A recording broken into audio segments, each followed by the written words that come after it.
8వ అధ్యాయము 28 నుండి 36 వచనములో రూపాంతరం. ఒక కొండ ఉందంట, ఆ కొండ కింద నిధులు ఉన్నాయి. ఒక ఆయన గుణపం తీసుకుని రోజు తవ్వుతున్నాడు. ఒక అడుగు తవ్వాడు, 2 అడుగులు తవ్వాడు, 3 అడుగులు తవ్వాడు, 4 అడుగులు తవ్వాడు. తవ్వుతా ఉన్నాడు, రోజులు చెమట ఊడుస్తున్నాడు. ఇంకా 2 రోజులు తవ్వితే ఆ నిధి దొరుకుతుంది. ఇతను ఎంతో దీవించబడతాడు. ఒక స్నేహితుడు వచ్చాడు, ఎందుకే అనవసరంగా రోజు వచ్చి టైం వేస్ట్ చేసుకుంటున్నావు, అక్కడ ఏమీ లేదు, వచ్చేయని చెప్పి తీసుకుని వెళ్ళిపోయాడు. ఇంకా సరిగ్గా 1 అడుగు దూరంలో ఏమైపోయింది, ఆశీర్వాదం పోగొట్టుకున్నాడు. హల్లెలూయా. ఆత్మ మండలంలో నువ్వు చూడగలిగితే అటువంటి చెప్పుడు మాటలు నువ్వు వినవు, తిరిగి వెనక్కి వెళ్ళవు. దేవుడి సన్నిధిలో నువ్వు మొదలుపెట్టిన ఏ మంచి పని ఆపవు ప్రియ దేవుని బిడ్డ. కాబట్టి ఆత్మ మండలంలో దేవుడు నాకు చూపిస్తే నేను ఎవరి చేతిలోనూ మోసపోను.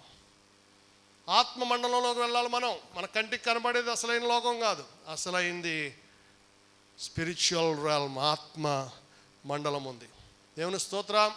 దేవదూతలు ఉన్నారు, అవన్నీ దేవుడు మన కోసం ఇచ్చాడు. మనకు తెలియకుండా ఎన్నో ప్రమాదాలను దేవుడు తప్పిస్తున్నాడు. మనకి తెలిసేది 1, 2 గుర్తుంటాయి అంతే, తెలియకుండా. ఎందుకంటే ఆయన అపరిమితమైన ప్రేమ గల దేవుడు. 2వ పేతురు పత్రిక 1వ అధ్యాయం 16 నుండి చదివితే, ఆ యేసు ప్రభు కొండ నుంచి దిగుతున్నప్పుడు శిష్యులతో హెచ్చరించాడు, ఈ విషయం మీరు ఎవరితో చెప్పొద్దు, నేను సిలువ వేయబడి 3వ దినాన లేచే వరకు ఎవరికి చెప్పొద్దు అన్నాడు ఆయన. హల్లెలూయా. అది సీక్రెట్గా ఉంచమన్నాడు. ఆయన సిలువ వేయబడిన తర్వాత చెప్పమన్నాడు.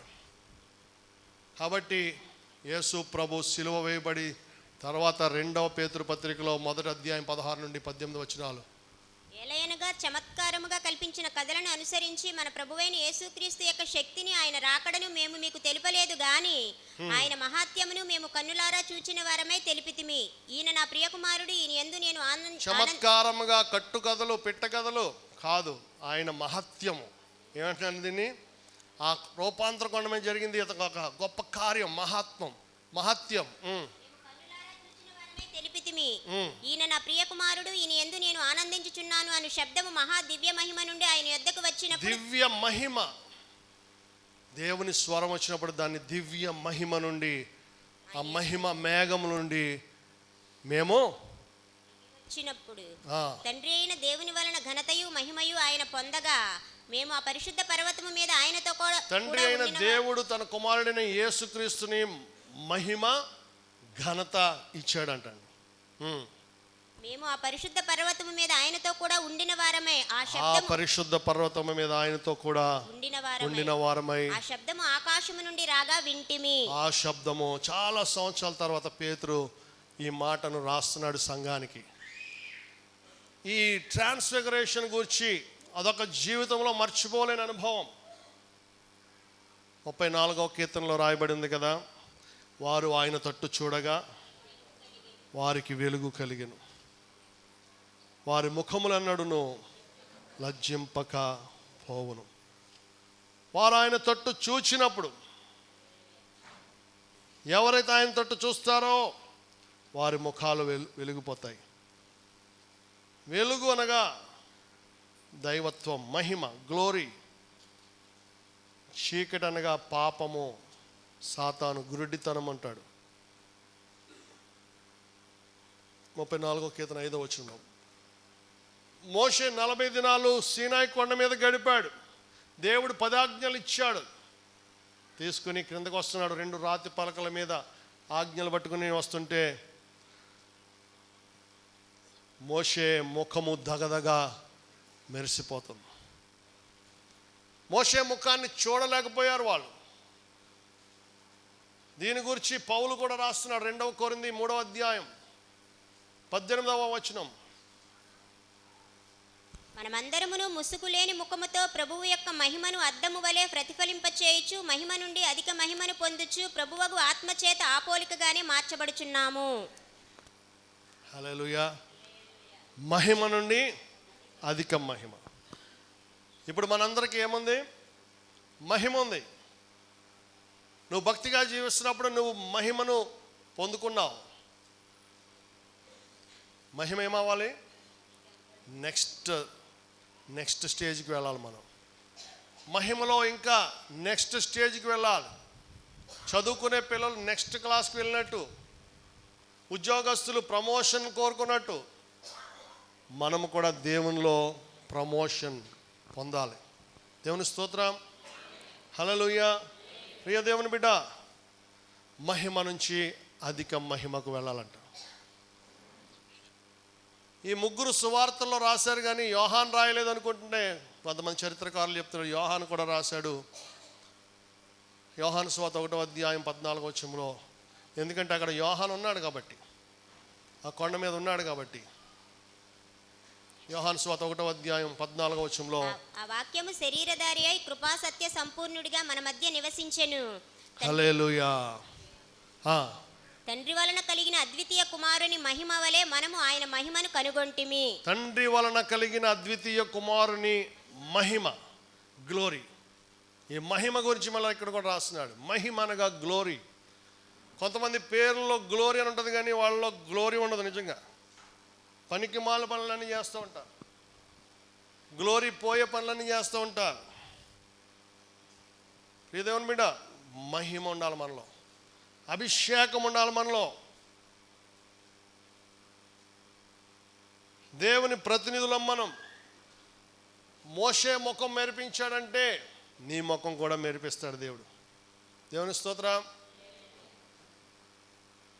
దేవుని బిడ్డలమైన మనం దేవుని పోలికలోకి మార్చబడాలి. రోజు రోజుకి ఆ దినము సమీపించుట మీరు చూచిన కొలది దేవుని పోలికలోకి మార్చబడాలి.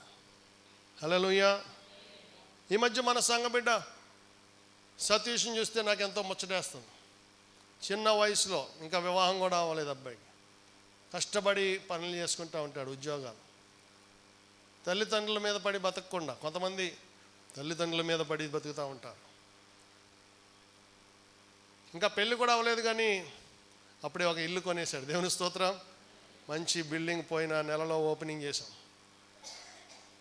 ఒక్కొక్కరు జీవితాలు తప్పకుండా దశంభాగం ఇస్తాడు.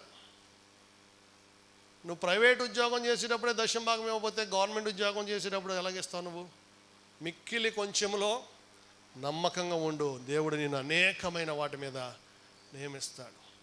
హల్లెలూయా. అలాగే వాళ్ళ అన్నయ్య నాని మంచి డైరీ ఫార్మ్ పెట్టాడు.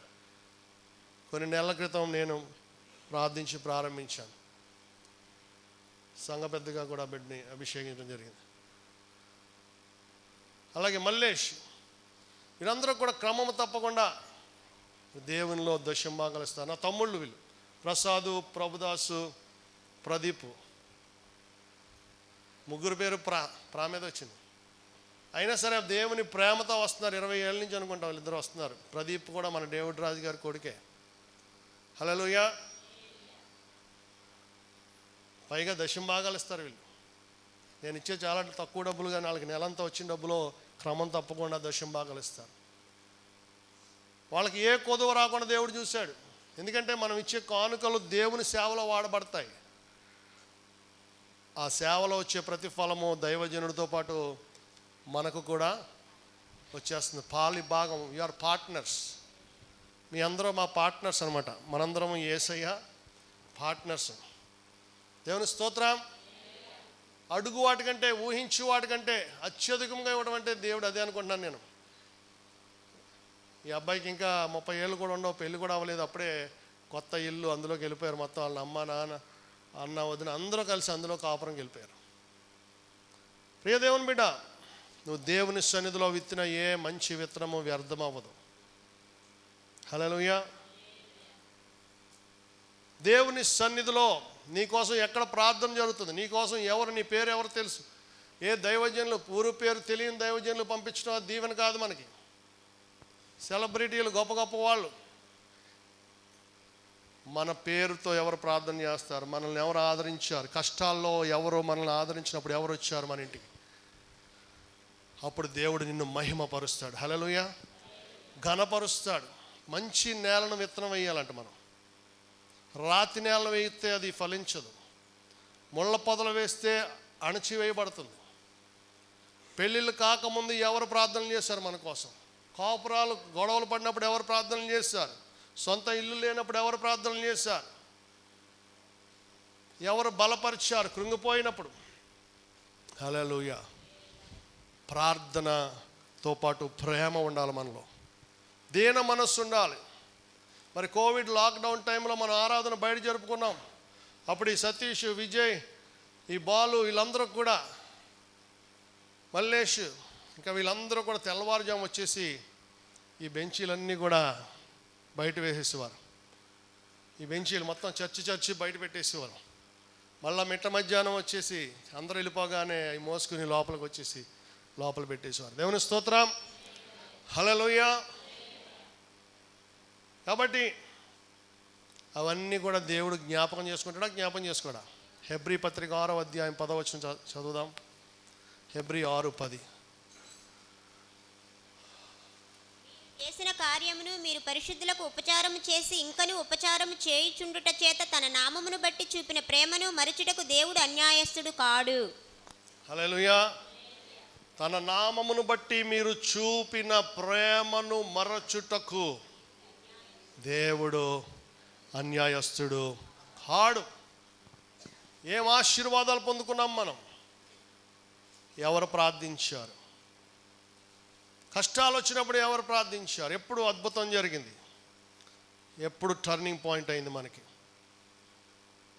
అది ఆశీర్వాదం. లేకపోతే తెలుసో తెలియకో ఆశీర్వాదాలు పోవటం. అభిషేకం మహిమపరుస్తాడు దేవుడు నిన్ను. మొదటి సమూయేలు 2వ అధ్యాయం 30వ వచనంలో అన్నాడు, నన్ను గణపరచు వానిని నేను గణపరచును. I will honour those who honour me. నన్ను గణపరచు వానిని నేను గణపరచును. చాలా మంచి యూత్నిచ్చాడు దేవుడు మనకి.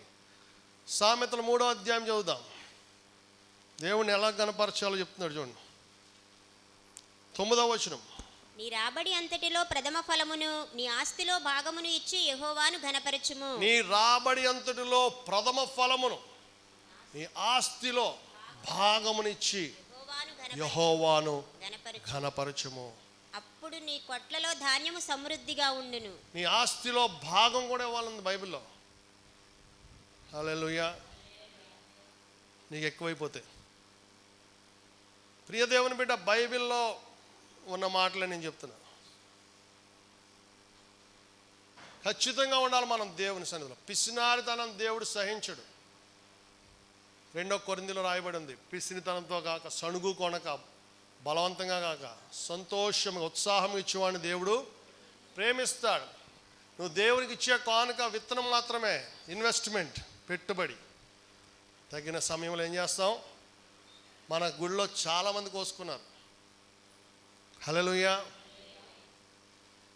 దేవుడు మన సరిహద్దులు విశాలపరిచే టైంలోకి మనం వచ్చాం. కాబట్టి మనము శ్రేష్టమైనది దేవుడికి ఇవ్వాలి. సతీష్ కుమార్ గారు 52 రోజుల్లో గుడి కట్టేశారు. కల్వరి సతీష్ కుమార్ గారు చాలా గొప్ప దైవజనుడు. ఆయనకు వచ్చే అంత కానుకలు ఇంకెవరికి రావేమో, ఎందుకంటే ఎక్కువ మంది ఉన్నారు కాబట్టి. 3 లక్షలు అంటారు. వాళ్ళు కట్టుకునేటప్పుడు రేక్ షెడ్, అందుకే అంత త్వరగా కట్టాడు ఆయన. అది స్లాబ్ వేయలేదు ఆయన. ఏంటంటే అది రేక్ షెడ్. అమెరికాలో అన్ని రేక్ షెడ్లు ఉంటాయి, పెద్ద పెద్ద ఆడిటోరియంస్. ఆ రేక్ షెడ్లో లోపలంతా సీలింగ్ చేస్తారు, చాలా ఏసీలు పెట్టి.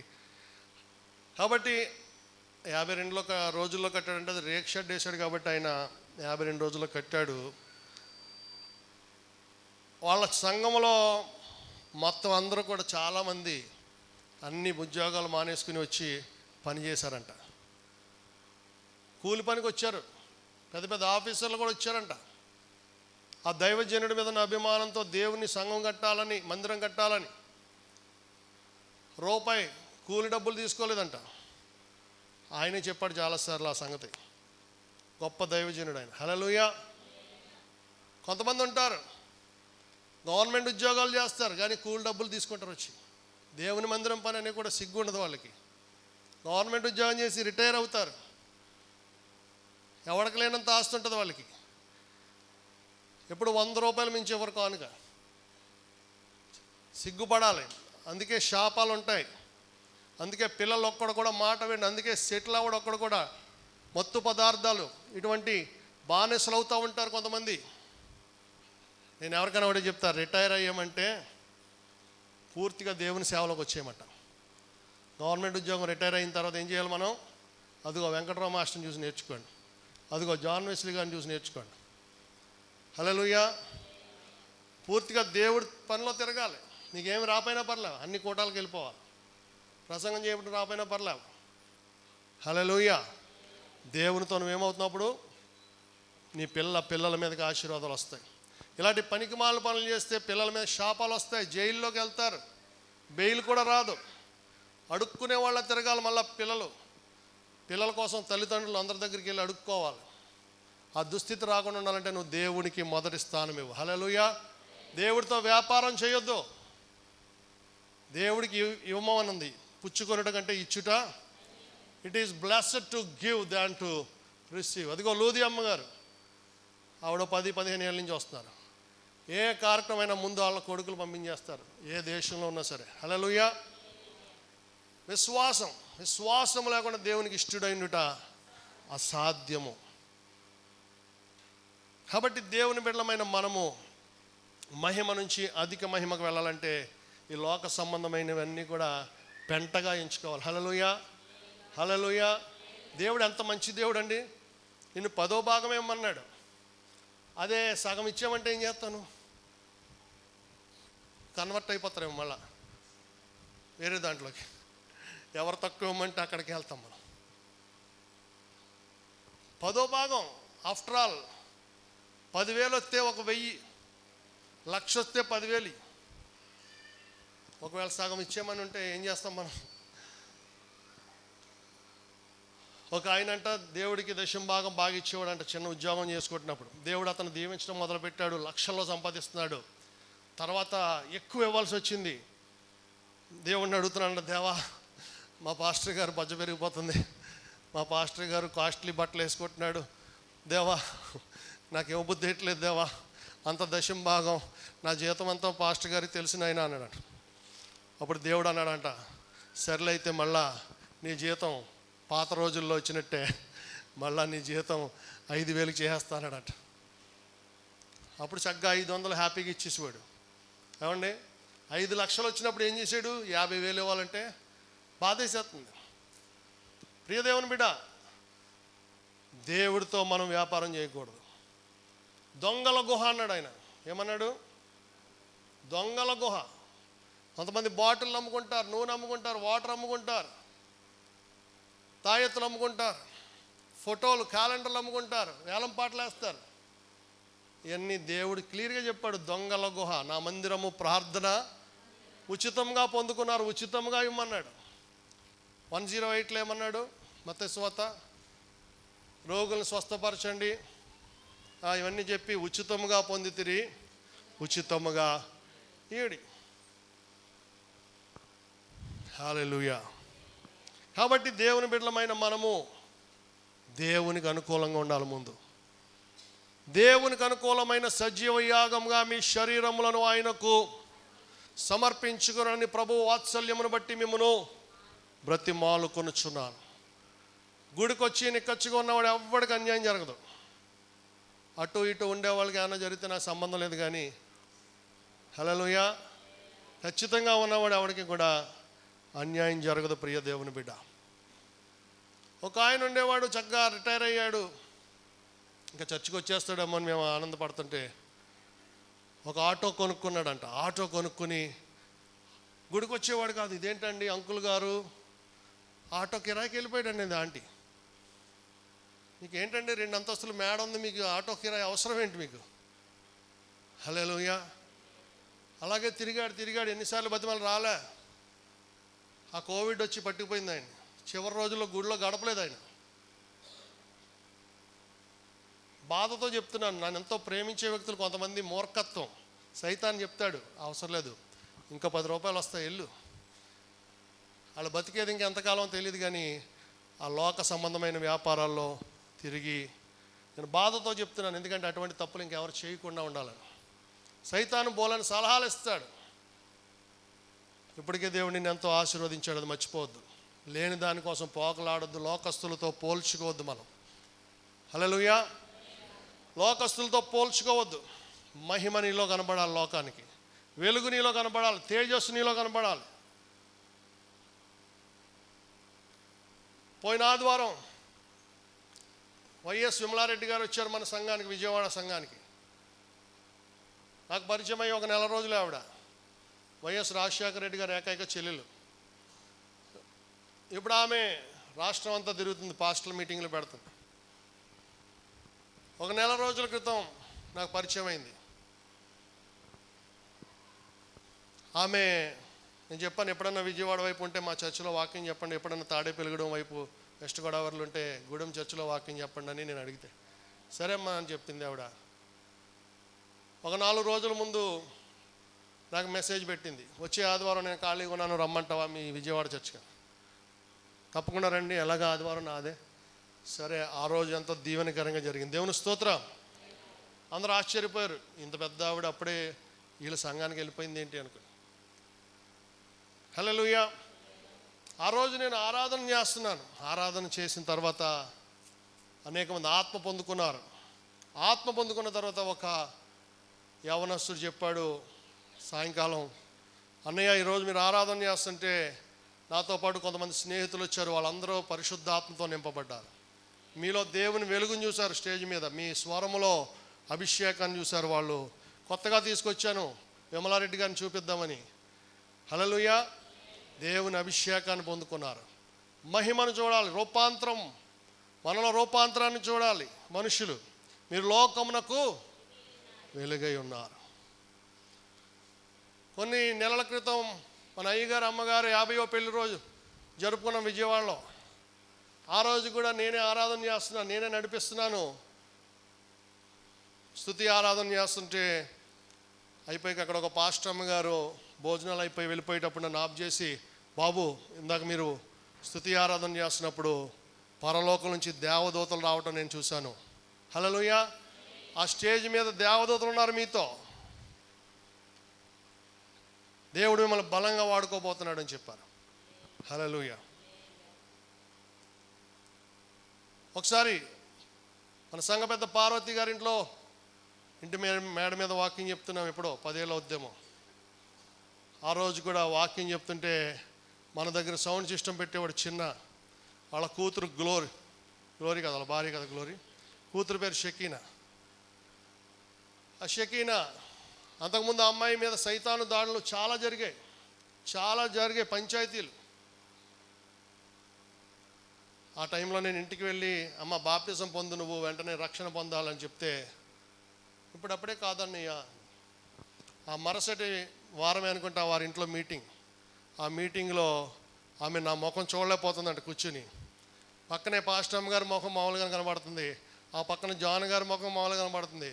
మళ్ళీ నా ముఖం చూసేటప్పటికి ఆమె కళ్ళు చూడలేకపోతుంది. అప్పుడు వెంటనే మరుసటి ఆదివారమే జరిగిన అద్భుతాన్ని ఇక్కడ సాక్ష్యం చెప్పింది ఆమె తల్లి. వెంటనే బాప్తిసం పొందారు. దేవుని స్తోత్రం. మనం ఆత్మ సంబంధంగా ఉండాలని చెప్తున్నాను. గలతీ పత్రిక 3వ అధ్యాయం. ఆ వెలుగు మీ ముఖంలో చూడాలి. ఒకసారి శశికళ గారు చెప్పారు కదా, ఎవడో జాతకం చెప్పేవాడు వచ్చాడు వాళ్ళ ఆఫీస్కి. ఆవిడ ఆఫీసర్గా పనిచేసి రిటైర్ అయ్యారు. ఇప్పుడు కొడుకోళ్ళతో హైదరాబాద్లో ఉంటున్నారు. జాతకం జ్యోతిష్కం చెప్పేవాడు అందరికీ జ్యోతిష్కం చెప్తాడంట భోజనం టైంలో. ఈమెను చూసి మీ మీద దేవుని ఆత్మ ఉందని చెప్పాడు. దేవుని స్తోత్రం. అలా చెప్పాలి మన గురించి, మన పిల్లల గురించి.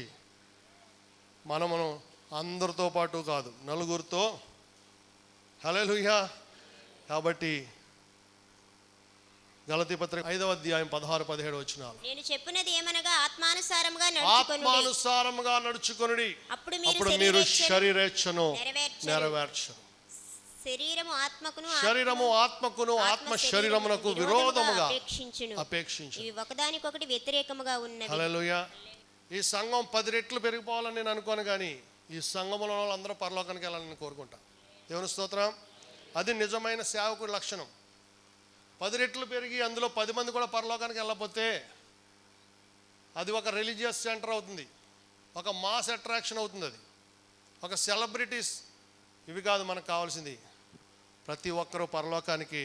అందుకనే హెబ్రీ 13:7-17 అంటాడు, దైవజనులు లెక్కప్ప చెప్పవలసిన వారి వలె మీ ఆత్మలను కాయుచున్నారు.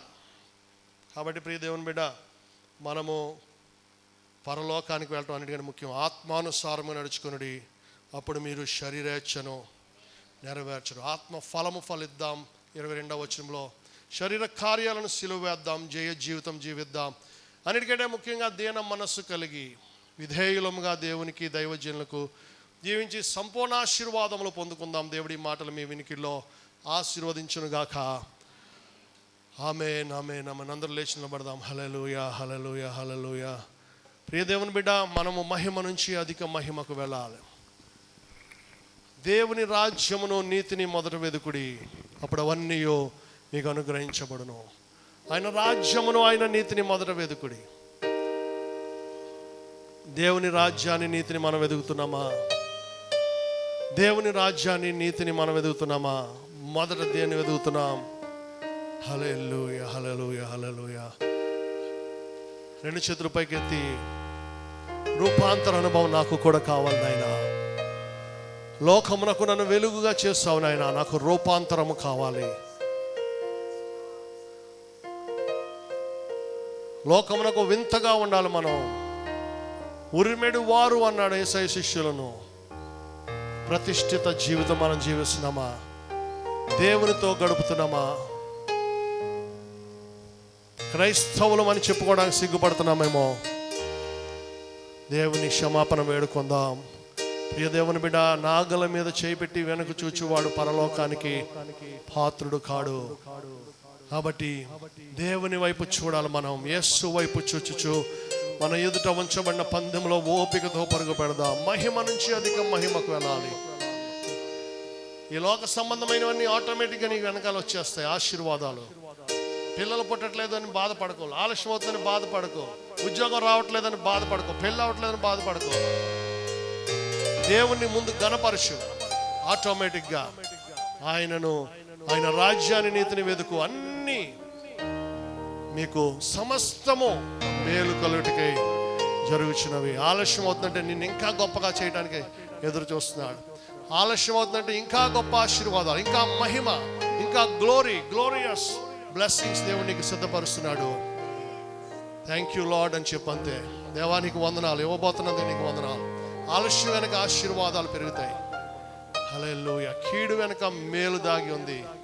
ఆదివారం ఏం వస్తున్నావు అంటే నువ్వు 4వ భాగమే దేవుడికి ఇస్తున్నావు. పూర్తి భాగం దేవుడికి ఇవ్వటం లేదు. నువ్వు 4వ భాగమే. 4 ఆదివారాల్లో ఒక వారం వస్తున్నావు, 5 ఆదివారాల్లో ఒక వారం వస్తున్నావు అంటే నువ్వు దేవుడికి ఎన్నో వంతిస్తున్నావు. పూర్ణ హృదయం ఇవ్వటం లేదు, పూర్ణ మనస్సు, పూర్ణ బలము, పూర్ణ ఆత్మ, పూర్ణ వివేకం దేవునికి ఇవ్వట్లేదు. నువ్వు పూర్తిగా దేవునికి అంకితం అవుదాం. Hallelujah, hallelujah, hallelujah, hallelujah, hallelujah, hallelujah. Thank you Lord, thank you Jesus. దేవా, ఈ రోజు నుంచి మేము ప్రతిష్ఠించుకుని నీ సన్నిధిలో ఉండటానికి మాకు సహాయం చేయి నాయన. మమ్మల్ని క్షమించు ప్రభా. తప్పు చేస్తే, నిర్లక్ష్యంగా ఉన్నట్లయితే నీకు మొదటి స్థానం ఇవ్వనందుకు క్షమించు ప్రభా. ప్రార్థన సమయాన్ని సాతానికి ఇస్తున్నందుకు క్షమించు, టీవీకి ఇస్తున్నందుకు క్షమించు, సెల్ ఫోన్కి ఇస్తున్నందుకు క్షమించు, వ్యర్థమైన మనుషులతో మాట్లాడుతున్నందుకు క్షమించు. హల్లెలూయా, హల్లెలూయా. పరిశుద్ధుడైన మా పరమ తండ్రి, మీరు ఇచ్చిన వాక్యము మంచి నేల పడిన విత్తనం వలె 30 60 100 ఫలింపజేసి మారు మనసు తగిన ఫలములు ఫలించే వారుగా ప్రతి ఒక్క బిడ్డను ఆశీర్వదించమని, ప్రతి ఒక్కరిని కూడా దీవించమని, మీ రక్తంతో ముద్రించమని యేసు నామమున ప్రార్థిస్తున్నాము పరమ తండ్రి. భాషలతో, దేవదూతల భాషలతో మాటలాడినను, ప్రార్థించినను, ప్రేమ లేని వానివైతే ఫలితము లేదు. ప్రేమనే ఆత్మఫలం ఫలింపుము నీవు. ప్రేమ లేని వానివైతే ఫలితము లేదు. ప్రేమనే ఆత్మఫలం ఫలింపుము నీవు. మనుషుల భాషలతో, దేవదూతల భాషలతో ఆటలాడినను, ప్రార్థించినను.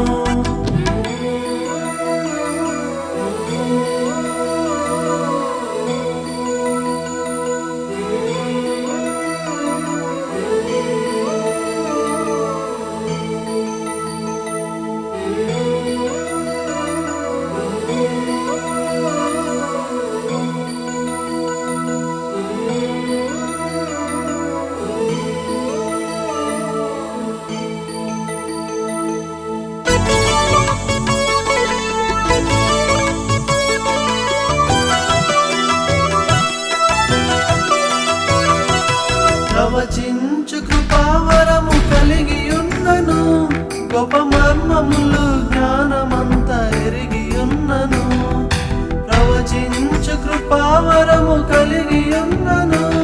గొప్ప మర్మములు జ్ఞానమంతా ఎరిగి ఉన్నను, ప్రేమ లేని వానివైతే ఫలితము లేదు. ప్రేమ అనే ఆత్మఫలం ఫలి